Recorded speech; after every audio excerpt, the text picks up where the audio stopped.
Hello, magandang araw po sa inyong lahat mga abyan. For today's video, ayan mga abyan, maghahakot tayo ng panambak dun sa ating kailangan pa nating tambakan dun sa ating dinidevelop na mini farm mga abyan. At ito yung ating power pop boys. Ayan yung mga kabataan na yan mga abyan.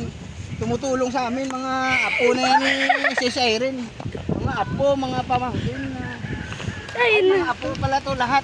So ayan mga abyan, hakot tayo ng lupa, itambak natin doon sa ating dapat pang tambakan sa ating mini farm mga abyan. May portion pa doon na kailangan nating tambakan para lumawak-lawak yung ating area sa ating mini farm na dinidevelop mga abyan.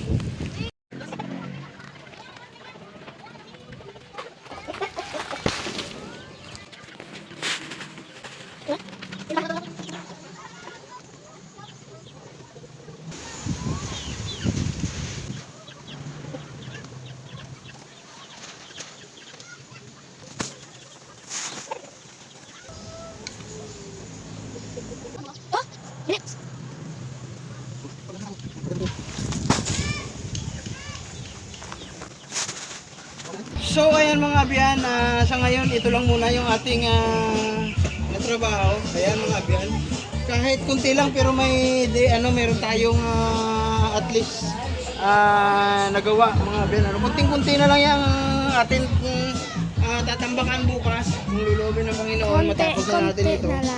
Ayan, kita nyo yung tanda na yan mga bato mga abyan. Hasta lang dyan tayo, hanggang dyan lang tayo. Ituwid lang natin doon sa may sako. Ayan. Tapos ang plano natin, kukulungin natin ito ng bakod.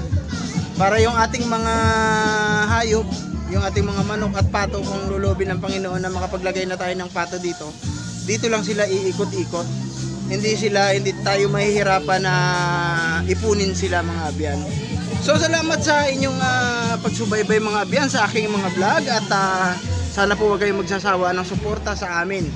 Kung loloobin ng Panginoon, magkita-kita po tayong muli sa mga susunod kong vlog at video. Pag-ibig!